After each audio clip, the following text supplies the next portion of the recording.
traveled through one of the most amazingly beautiful valleys to get to Cafayate, Argentina, which is a part of the wine route here south of Salta, and they have many vineyards that they're now getting deep into wine production, and I've seen the vineyards of France and in Provence and in Alsace.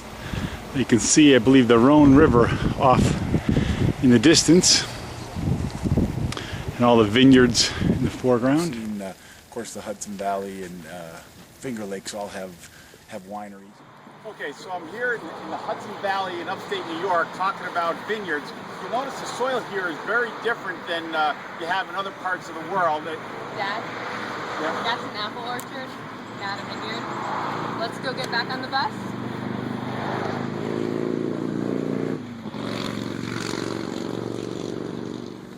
So now Argentina has gotten itself into the wine market and competing. They should have some natural advantages because here in a developing nation, land is cheap. A couple of setbacks for them. It's not really very good land. It's amazingly dry and dusty in this country. And they also have some serious issues in terms of productivity. They don't have a huge investment of capital equipment, so a lot of this field is going to be run by hand, so it can be very expensive. But you'll see Argentinian wines competing for American and European wines in the world wine market. And I had a little bit last night. Very good. Qualchiqui Valley. Oh. So we're at the ancient Incan ruins of Quilmes, where the Quilmes Indians were living many years ago before the Spanish. And but what I really want to point out actually is this valley here, because what I learned at the Museum of Winery just up the road a few kilometers is that this land looks terrible to me for farming. This is where they used to farm, but back on me, camera person.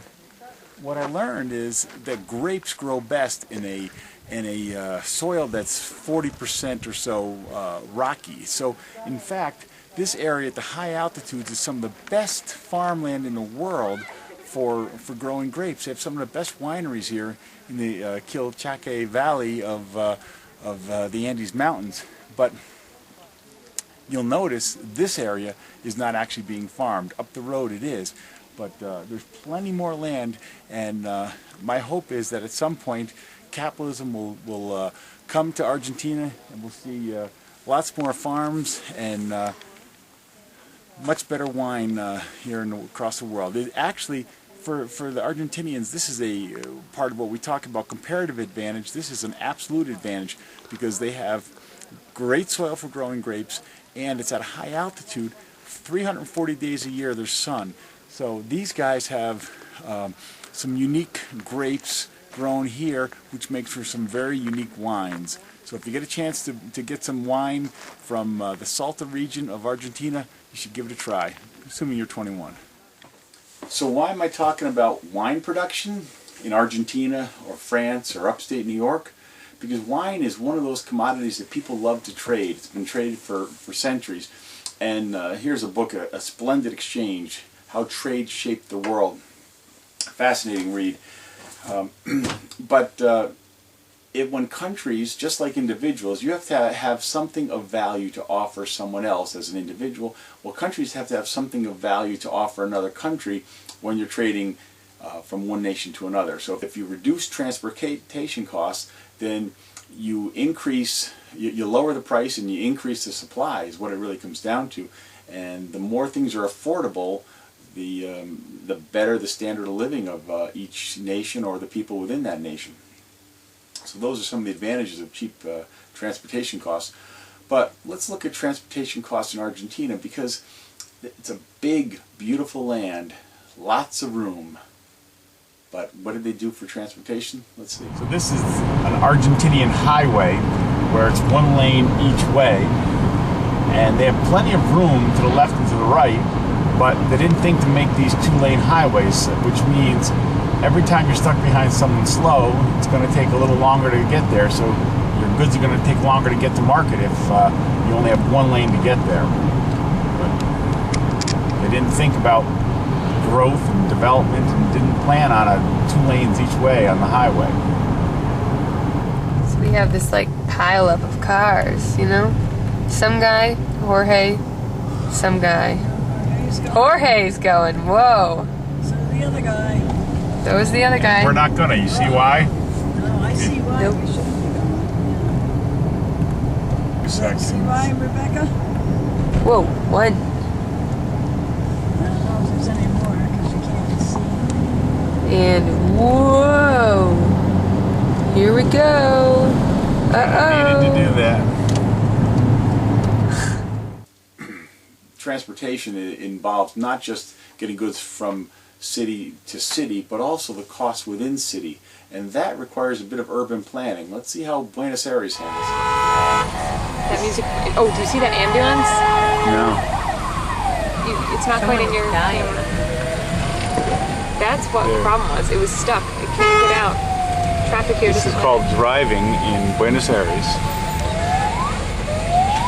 Those poor ambulance drivers. Just kind of safety. Governments often get involved not only building roads, railroads, bridges, canals, all that sort of stuff, but those are projects best administered by government. That's one of the functions that provides for the general welfare of a nation. So when a government decides they're going to take on an extra project, that often can be a good thing, but only if it reduces transportation costs. Here from a town called Mulhouse along the French-Swiss-German border in France, in the Alsace region of France. And I want to point out this particular canal right behind me here. Now, the canal's origins are about 100 years ago when the tanneries of Mulhouse needed to get their tan goods to Basel, Switzerland, where the Rhine River is, just about 4 or 5 miles away. So they constructed this canal. Now, it was used for many years and it was very useful.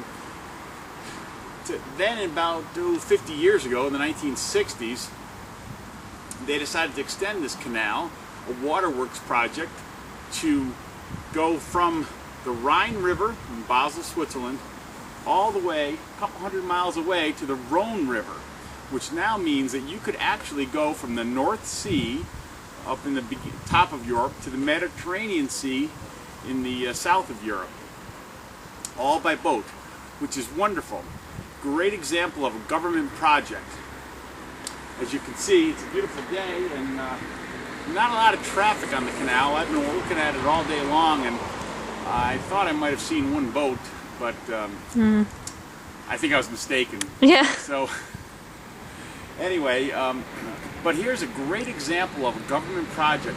I love it when I hear government bureaucrats say that they're going to come up with a comprehensive plan that will be updated regularly to be able to serve the needs of their constituents.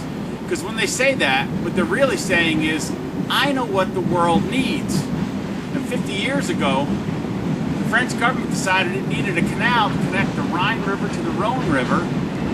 And I know my survey's only one day, but as far as I can tell, they don't need it. Well, here I am at the Sur le Pont d'Avignon, looking north on the Rhone River, and I don't see a lot of economic activity, so it makes me wonder why they built that Rhine-Rhone canal to get all those barges through. Because right now all I see is one little busload of tourists. So there was a lot of government expense to build it, and in terms of usefulness, it is useful if you own a dog. You can walk your dog along this path, and if you own a bike, you can ride your bike along this path. So that's really what they built, is a 300-mile long bike path, rather than something for commerce, which was their intent. And I assure you, from driving the streets of France and Switzerland this week, there are plenty of trucks on the road that are not using the Rhine-Rhone canal.